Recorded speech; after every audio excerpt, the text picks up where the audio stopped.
I want to thank you for your interest and participation in this 10th anniversary of Bookstock. We're so proud and thrilled with its growth. And we want to thank a few people who are instrumental in the continuation of this program. The Jack and Dorothy Byrne Foundation, Pauline Davenport Children's Fund of Vermont Community Foundation, Mascara Savings Bank, Vermont Humanities Council, the Green Mountain Foundation, the Woodstock Learning Lab, and the Economic Development Commission of Woodstock, Vermont. Another special thanks goes out to our media sponsor, the Vermont Standard, WCTV 8 Woodstock Community Television, which I guess is taping us, and Yankee Bookstore, Vermont's oldest independent bookstore. And we also operate on grants, local generosity donations. So if you, I guess there is a donation container somewhere, I'm not sure where it is. On the green. Unfortunately, we don't have one right here at the site, but on the green. Well, I bet they'd take your money anyway if you wanted to leave something. Let's see. And then Bill will be signing books, I guess, after this talk. So this is Bill Boardman. He graduated from the Woodstock Country School in 1956, spent 4 years there. From 1964 to 5, he wrote for That Was the Week That Was, and they received a group Emmy nomination.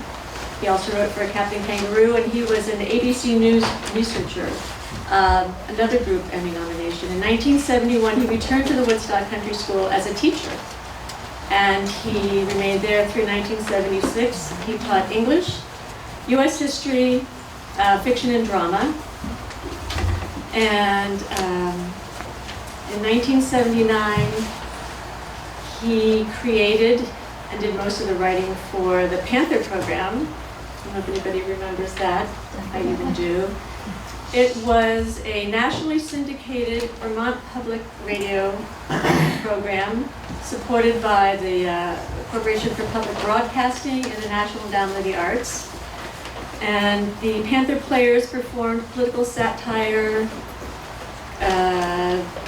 comment, and comedy sketches and songs. The group won awards from the Writers Guild of America, Vermont Life magazine, and 3 times from the Corporation for Public Broadcasting. He spent 20 years as a Vermont side judge, and he currently writes a political column for reader-supported news and online news format. The Woodstock Country School opened in 1945. It was a progressive, student-centric, co-ed boarding school. Around 100 students, early years fewer, later on more. It was a community that rose on the wave of American idealism following World War II. It began on Churchill Road in Woodstock, and after several years relocated to South Woodstock, 300-acre farm right on 106. It offered a full elective academic curriculum featuring humanities, arts, music, drama, environmental and natural sciences, and there were opportunities for independent studies. The school began as Ken Webb, the founder of Farm and Wilderness Camps, was his philosophy for a Quaker school. But it really became David Webb's, who was the charismatic co-founder and headmaster for 22 years. No. David Bailey, sorry. That's all right. David Bailey, yes. Tina had nothing to do with the country. Never even her hands are clean. until I did write David Bailey She's down. reading Sorry, glasses. I'm worried about my 2 minutes, so I'm brushing this, I guess. So it was a community, a family that thrived and flourished during David Bailey's years as its headmaster. I read the book. It's great. Reads like a novel. Bill's a wonderful writer and a wonderful researcher. And lots of interviews of former students, teachers, trustees. Everyone in Woodstock knows someone who had some kind of a connection to the Woodstock School. Whether or not they know that, they do. There were so many people who are still part of this community who were involved in that school. And here's Bill.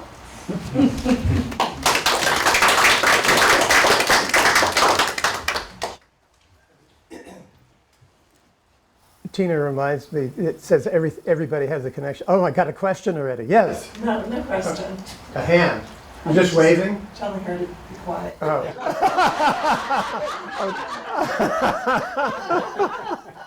All right. That's not necessary. Anybody here ever hear of the Vermont Institute of Natural Science? Raise your hand. Okay. Anybody not hear of it?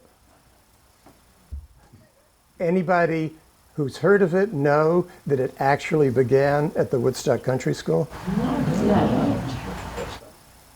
Rick Farrar was a science teacher there around 1970, and he worked with, David, Laughlin, thank you. And they started doing water testing, and one thing led to another, and the Vermont Institute of Natural Science evolved from that early beginning. That pairing, also the water testing they did, led to Woodstock getting a sewer system. So anyway, how many people here have been to the Woodstock Country School, went there as students? 4 or 5? How many worked there? Okay. I mowed lawns. So how many have actually heard of it but don't know anything about it? Okay, that's most everybody. Okay, as I go along, feel free to raise your hand and ask a question anytime. Preparing for this, I had no idea what kind of an audience I'd be facing. And it turns out to be, well, thank you for the lights. Let there be light. And so, so I kind of did a rambling preparation. It's not fixed in stone. I'll go in any direction anybody wants to go. But we might as well start at the beginning. And Tina did a pretty good summary of the history of the school. I'm just going to read 4 paragraphs that I wrote in 1986 that I think sum it up pretty well. Few institutions have embodied fundamental Vermont values more deeply than the Woodstock Country School, and few have paid a heavier price for losing touch with those values. When it opened in 1945, the country school was an independent, progressive, and experimental college preparatory institution. It borrowed elements from places like the now defunct Black Mountain College in North Carolina and the Quaker schools of the Northeast that had figured strongly in the backgrounds of its co-founders, Kenneth Webb and David Bailey. Because the country school was small, intimate, coeducational, and open to a free exchange of ideas, it seemed a remarkable oasis. But all the school really did was to re-articulate some of Vermont's best values. Both David Bailey and Kenneth Webb were deeply conservative in that they sought change slowly as a controlled and orderly modification of the status quo. The school was more a variation on traditional American education than a rejection of it, an effort to put humane values ahead of the efficiency and the authoritarianism valued in other systems. For most of its 35 years, the school provided a haven for all manner of people, listening to different drummers. Together, they shared the experience of a strong, positive, semi-communal way of living. Woodstock remained a strong influence in their lives, and many were changed for the better from the experience in the hills of Vermont. When the school opened in the fall of 1945, there were 42 students and 9 teachers. It was the kids that they got, and this was true from beginning to end, 35 years, were kids who either had family issues or personal issues or independence issues. They were kids looking for something different. And most of them, many of them were just really bright, and that's why they couldn't fit into the normal places. And it varied from year to year, of course, but that quality of seeking student was a constant. Yes, question? But Bill, they weren't there because they couldn't fit in somewhere else. Oh, yeah, no, I mean, one of the stories is it was either Jerry Freund or Roger Phillips who said he was getting 15s in his grades in school, and he came to the country school and it saved his life. Jerry was Jerry was born in Berlin in 1930, escaped from the Holocaust, had, it's about as traumatic a beginning to your life as you can have. And by the time he came to the country school, he was really floundering.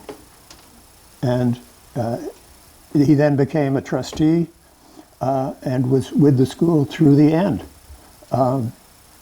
He's the most startling example. But other kids, certainly when I went there, I ended up at the country schools because I didn't want to be anywhere else. I didn't want to be anywhere. Right?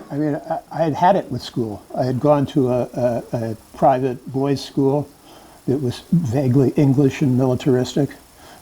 Not terribly, but it was rigid. And it really turned me off on education. And then the country school reawakened me. So.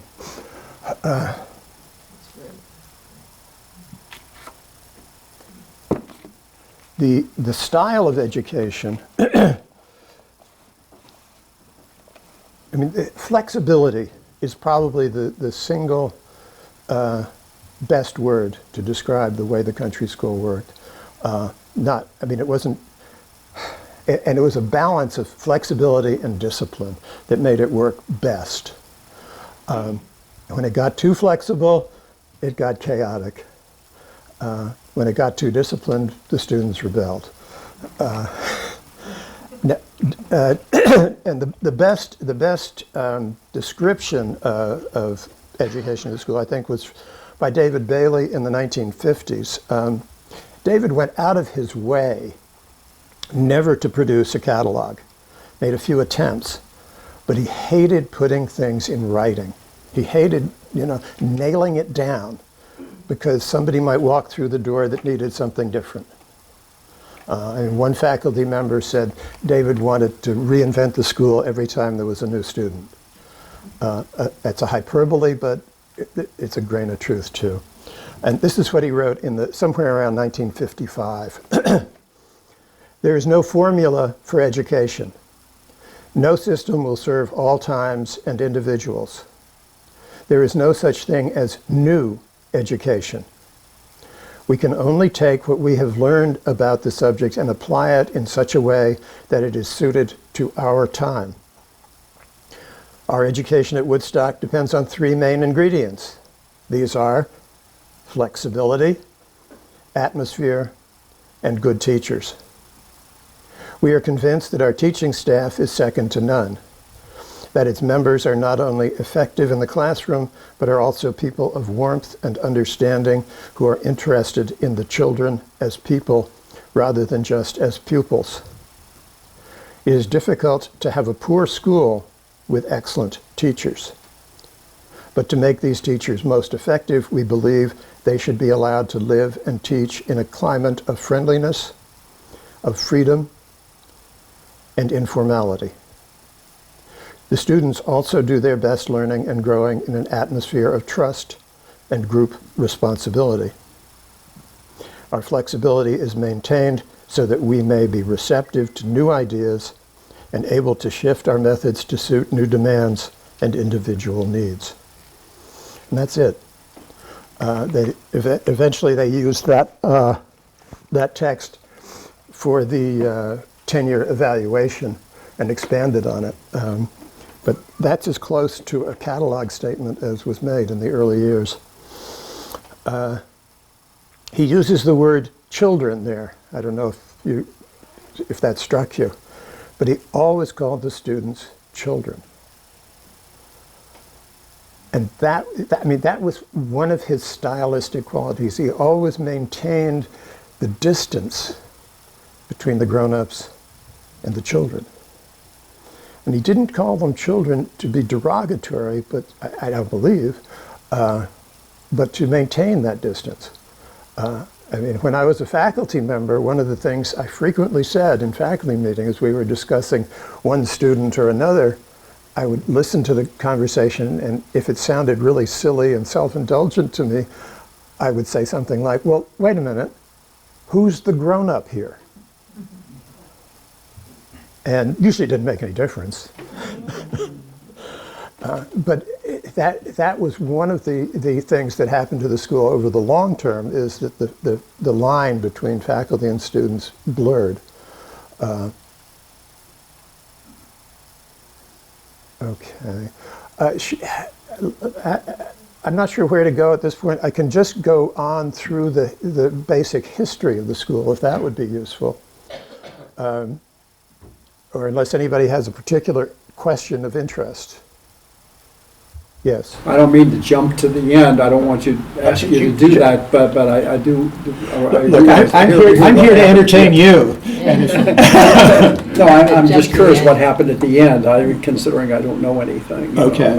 Okay. But I don't want to go. Well, the school started in 1945 and thrived in Woodstock. This picture here is a building in Woodstock, or was in Woodstock, called Greenhithe.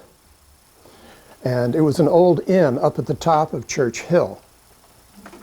And it was the central building for the country school. It was a girls' dorm, and the kitchen was there and the dining room was there. It was the center of the school in just about every sense of the word. In 1954, the main building of the school, the barn, which had all the classrooms and the faculty offices and the records and so on, that building burned to the ground,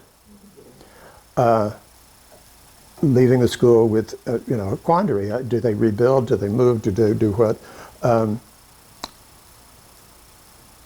long, complicated story, but in the end, David, pretty much on his own, against the opposition of most of the faculty, moved the school to South Woodstock, which if you're familiar with the Green Mountain Horse Association, the big white barn used to be the school main building. The tack shop next to it used to be the school library. The farmhouse building next to that used to be a dormitory and then was classrooms. Up the hill, there's a sort of castle-like building that is condominiums. That used to be a boys' dormitory named Bailey House. And Owen Moon House is now privately held, and that used to be a girls' dorm. Okay. Moving to the school in '55, the fall of '55, was stressful, but the school adjusted fairly well. Probably the best years of the school were the last years of the '50s and early '60s. That's sort of the consensus. But at that point, David Bailey was a chain smoker, basically, or heavy smoker. And at the beginning of the school, Ken Webb wanted a smoke-free school. And he never smoked. And David wanted people to be able to smoke. And because they believed jointly in a communal government, the school decided it would have smoking as a privilege that you could earn after you were 16. And smoking became sort of an iconic status for the students, which was really a terrible thing. I mean, even in 1945, George Seldes was publishing articles saying, this stuff kills you. Common parlance called cigarettes coffin nails. Didn't matter. the school was hooked on smoking. And by 1961, David, the heavy smoker, who would dump his ashes in his pants cuff on occasion, he started feeling the effects of emphysema. And at this point, he was 50 years old, more or less. Should have been in the fullness of life. And he started downhill. 62, 63, not so bad, but it kept getting worse. And for about 2 or 3 years, the trustees were constantly wondering, what are we going to do about David? Here he was, this charismatic figure at the center of a community that was essentially sealed off from the rest of the world. And he was clearly killing himself. He was clearly not functioning as well as he had. He was bumming cigarettes from students, which made them angry for decades after. Seriously. I mean, they felt so compromised, you know, that they had been basically coerced into helping him kill himself. He would hide cigarettes when his wife Peggy came around. There's a story which may or may not be apocryphal of his hiding a cigarette in his pocket and it beginning to smolder. In any case, David didn't want to go. And he basically denied that he was failing. And because he was this central figure in this closed community, everyone else in the community had the choice of either buying into the denial, supporting him in his substandard state, or challenging the charismatic figure and probably being expelled from the community, one way or another, you know, whether by just being shut out or being actually eliminated. And that's where the institutional denial comes from. No one was able to address that in an effective way. And the school was basically lying to itself really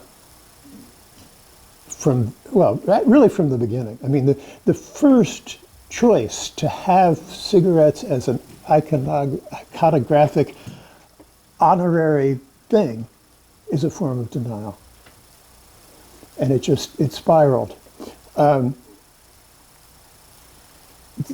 In trying to preserve his headmastership as long as he can, David came up with the idea of the 4-term plan. Anybody know what the 4-term plan is? 3 people, 4 people, okay, the alums are familiar. Woodstock in its first years was a traditional school. Fall, winter, spring semesters, year-long courses, everything you've ever imagined. And the calendar of an individual student looked like this. It's boring. If you can't see it, trust me, it's boring. Okay, it's just block after block. We took 5 courses, day in, day out. With the 4-term plan, it became much more complicated in a variety of ways. But not least, the master schedule looked like this. Because everything was on a 1-term basis. And the students would they'd be there for the fall, maybe not for the winter, again in the spring. The school population kept changing term after term. Now, David instituted the 4-term plan during his last year as headmaster. How am I doing on time, by the way? Phil, what was that year? What was that year that he was his last year as headmaster? 66, 67. Okay. So John Holden was there the summer of 67, the first summer of the 4-term plan. And then Tawny came the following year, Tawny Kilbourne. What was the answer on You have time? until 4:40, so you have 12 minutes. 12 minutes, okay, I better speed up. Yes? How much did it cost to go to the school? Where did you get selected students from? In the early years, it was what, 3,000 a year? Something like that? Remember, this school closed in 1980. And prices have, what, gone up tenfold in the interim? So at the end, it was, I think, 3,900 for 3 terms. What? As a day student, we paid less than $1,000. Yeah. Yeah, no, day students got a deal. But that was part of the school's effort to be part of the community. But in those years, $1,000 to go to school was a lot of money in 1948. Teachers were earning somewhere between 6,000 and 9,000. Just for some perspective on, in today's money, $33 used to get, you'd only have to pay 50 cents for. So 50 cents today, then was $35, what today's money is. Can you talk about the change in school philosophy and leadership after David Bailey? Yeah, Tawny Kilbourne came in. Well, I'm rushing now. The trustees had 2 opportunities to pick a successor headmaster for David, and twice they chose people who were absolutely inappropriate for the school that Woodstock had tried to be. The first was Tawny Kilbourne, who had no experience with boarding schools, had come from the Fort Worth Country Day School, was thought by many at the time to not like students, and in any case was kind of insensitive to the point where he did in fact show up at a soccer practice in his Army fatigues in 1968 at the height of the Vietnam War and had no sense of irony about it. I mean, it was a wonderful, wonderful teaching moment if he could have used it, but he was unable to use it. But Phil, was it the Board of Trustees or was it David who chose him? No, it was totally the trustees. Or shouldn't they have known better? Right? Why didn't they know better? That is a mystery. I mean, I got a 400-page book that tries to figure it out. Who were the trustees? How were they Can you finish answering the question about the leadership of what the direction the school took? Okay, well, Tawny wanted to make it a much more rigid, sort of traditional school. He had very little rapport with the students. They even had a student strike. But the trustees also were having friction with Tawny. They didn't think,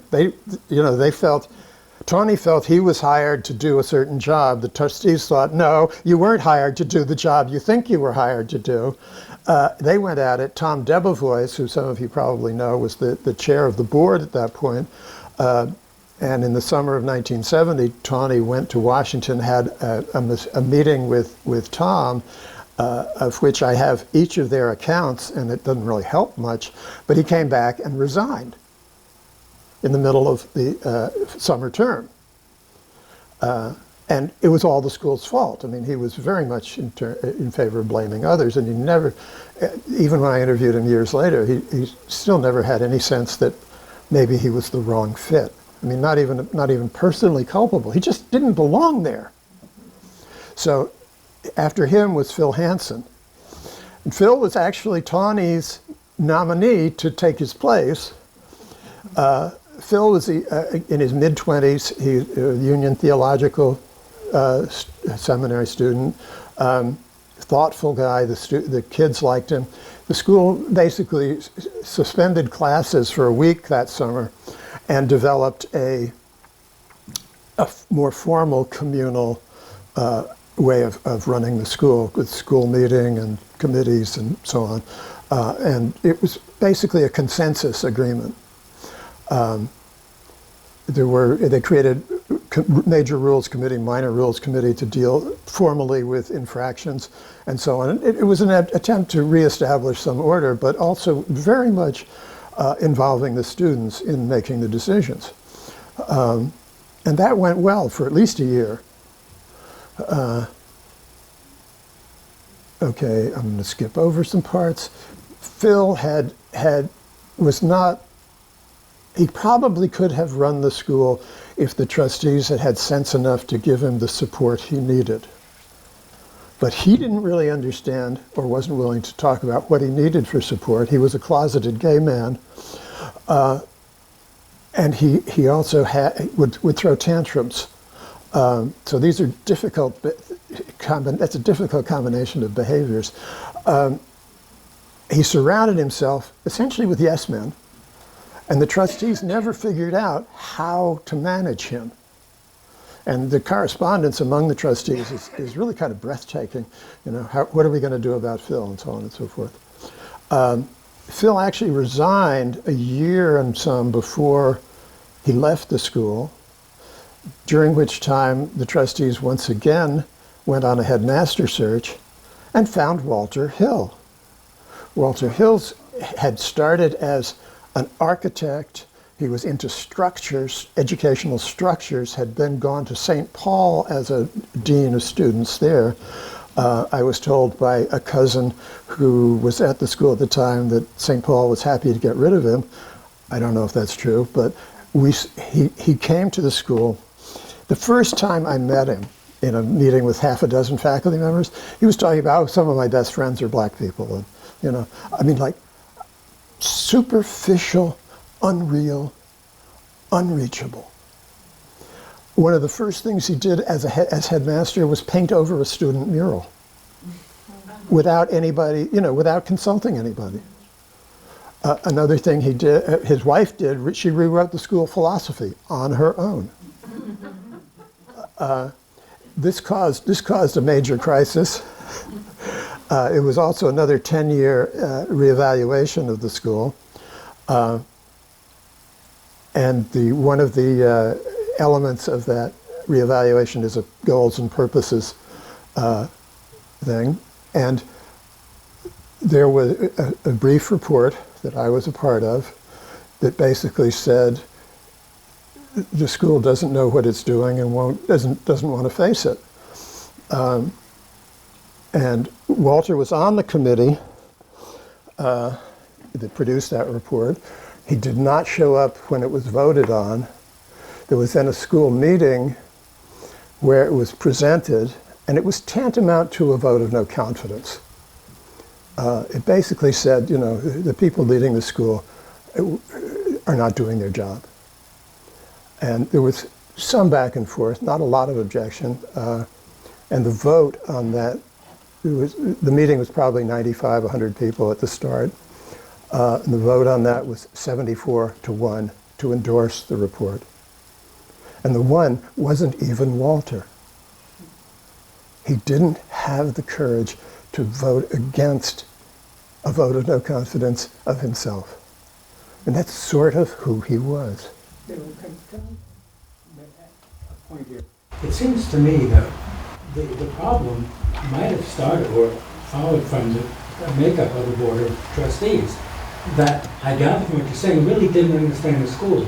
And could it be that the reason for that was the very criteria that were applied in picking members of the Board of Trustees, namely people who were influential, people who would have money who could support the school, as opposed to people that really had a deep understanding of what the philosophy of the school was?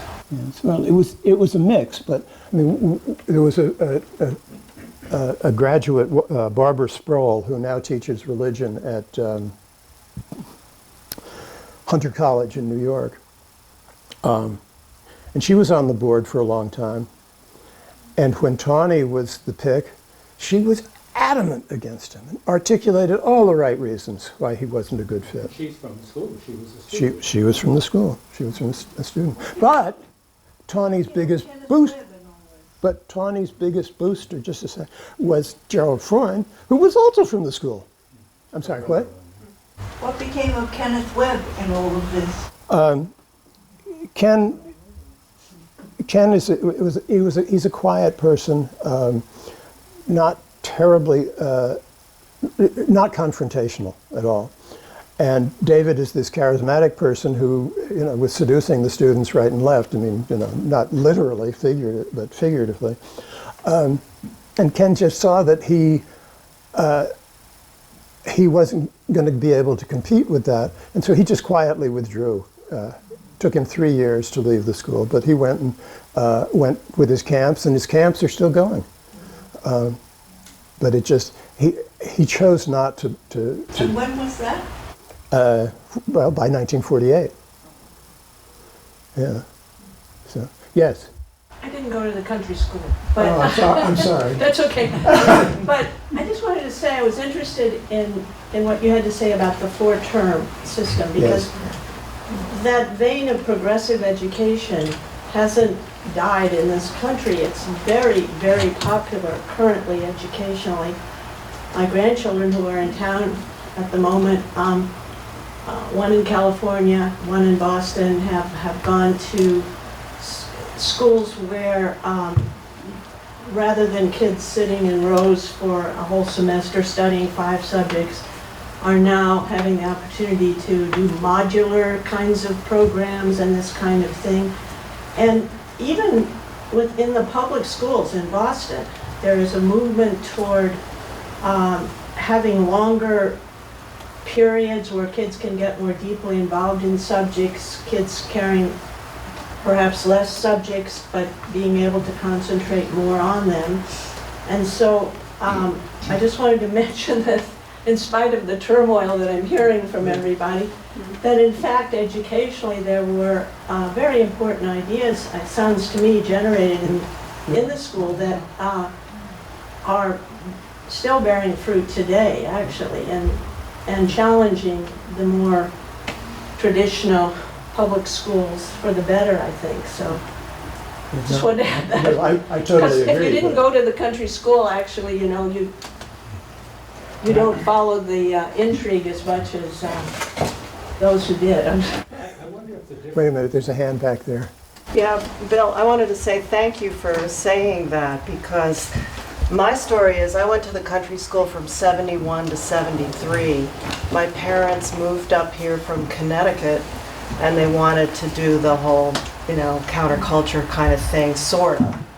And so they came to Woodstock, and I was out of a girls' school in Connecticut for my first 2 years, and I was about to head to Miss Porter's. But this idea of going to Vermont for an adventure was just more than I could pass up. So when I started doing the research on schools, the country school was offering students to get an in-depth knowledge on core subjects, really specific things. I was able to take classes like psychobiology and great sociology courses. I didn't take any poli-sci courses with you, Bill, but I think that's what you were teaching, or was it history? Because I was concentrating on other things. I was concentrating on science and sociology. You're forgiven. And English. So it was a great opportunity for me. It was so exciting because I was able to go to school and attend as if I was going to college already. It was a thrill. And I found that the school was everything that I wanted it to be. It was completely fulfilling. And I was not a misfit or anything like that. I mean, I was a part of a legacy family at Farmington, so I was heading for Farmington, but I wanted to go to the country school because it was here in Vermont. And it was a totally different scene, changed my life, I'm sure. That definitely was a common theme from all of the alumni that Bill mentioned in the book. I think without fail, they all called it a magical place, and they all said it changed or touched their lives in very significant ways. Oh, yes. I was just going to say, my husband taught at the country school from 74 to 77, And it was during that period when there were courses taught every quarter, and the inducement for faculty to stay and teach consecutive quarters was if you taught 8 consecutive quarters, you could have a quarter off with pay. So that's what my husband did. And in '76, we took the kids out of school in January and February and took a 10,000-mile trip with them out west. It was fantastic. Yes, I haven't gotten to the end of your question. Getting back to my original question. Yeah. So, What did happen at the end? Did they just So- run out of money? Did so- so students is went it- out? See, I don't know, so I don't well, know. well one of the ironies is that once the school closed, they had more money they didn't know what to do with. So it wasn't that. Well, it was that, but it was for some reason, and I'm not entirely clear why they couldn't get the support they needed to continue operating from a purely financial perspective. And maybe the judgment wasn't made on finances, because they clearly had the assets to cover a whole lot more debt than they had. They had close to $800,000 in debt, so they were pushing the edge. But what happened when Walter came, he quickly alienated the students. There was the no confidence vote. He, like Phil, secretly resigned a year in advance. Nobody knew that. The trustees met in the summer of '76. Actually, on the agenda was to close the school because of debt. Walter was not a good fundraiser, but that didn't make him any different from any other headmaster. When that news got into the newspapers, Walter first lied to the reporter and then left the campus. So he was done. In the aftermath of the news stories, there was a proposed merger with, not the White Mountain School, it's a school that still exists in Stowe School, the Stowe School.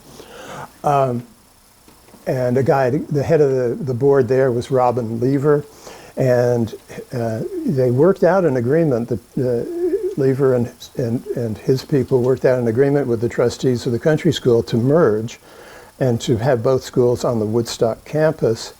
Then the faculty at Stowe rebelled, and the deal was killed. And so Robin Lever came down and said, "Okay, I'll save your school," in effect. And he became the president of the board and the headmaster in the fall of '76. Once again, there were about 40 students. It was something of a honeymoon period, from what I gather. Walter was not a good fit for the country school either. He cared more than in his way about the school, I think, than the other bad fits. But he was a businessman. He had other business interests. He was going through a divorce. He had 2 kids to do visitation with and so on. He was pulled in 15 different directions, and he couldn't sustain it. And the school was, part of his philosophy was, we can do anything. And it's all a learning experience. And, so, I mean, literally by 1978, 79, there were drugs for sale on campus, on display in student rooms. It was anarchic. One faculty member told me a story of how on his birthday, students give him a present, 3 snorts of cocaine.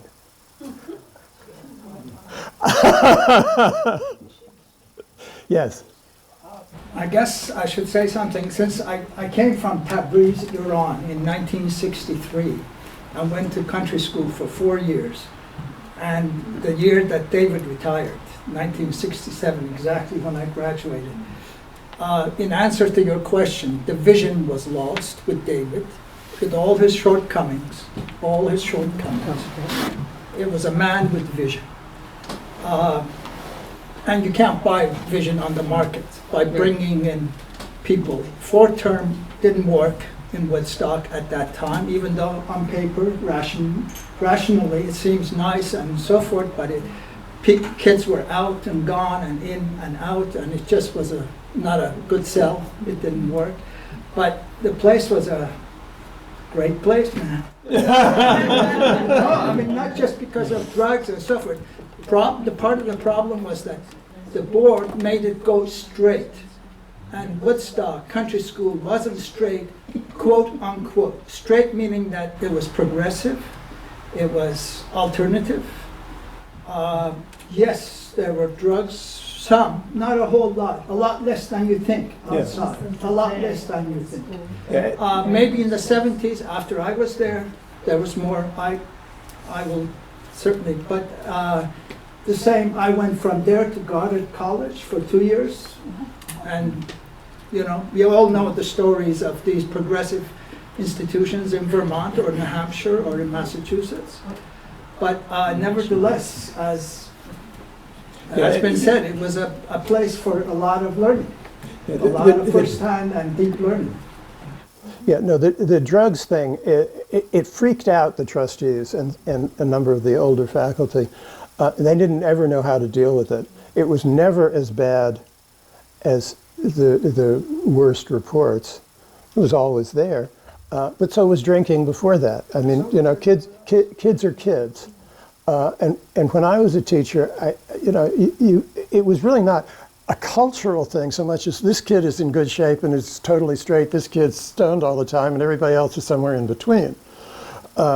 And I just took the position that it wasn't my job to try and figure out who was on drugs. It was my job to figure out who was doing the work. And if they could do the work, I figured they were all right. I wasn't a dorm head, so. What? I think for me, I was at the school from 56 to 60 during that sort of the best years. Best years. This is what I think. When I was at the school, and up until your time, what really made it work was the cohesion of the entire community. It was a community that functioned all the time, really, as even though we're all individuals, we all had that community as our overriding interest. With the 4 semester plan, you lost that continuity. You see, it would be every September, the new students would come in, you'd have this sort of awakening of new friendships and new acquaintances, the start of a new adventure together, and then you'd go for the next 10 months. But with the 4 semester, that process took place 4 times a year. So there wasn't that continuity. And when you talk about the flexibility and discipline, what was missing in the 4 plan idea was that core of discipline. I remember in student council, every time the new student council was there, David would get up and he'd say, this is what you remember, you have to be flexible and firm. And I never understood what he meant. And when you were going on and talking about the philosophy, I realized, yes, and I would ask David and I'd never get a straight answer. The idea was you had to figure it out for yourself. So David, I think, for whatever reason, not putting down, engraving a philosophy in stone, left it up to the community to figure it out. But it only works if you have continuity within that community. And I think what happened with the 4 plan is you lost that continuity, flexibility became chaos, and there was no firmness to hold it together. And that's why I think it died. I have 2 cents. I don't think it was quite that bad, but that was definitely an element. But yes, somebody's waving at me. I'm out of time. Thank you very much. Thank you.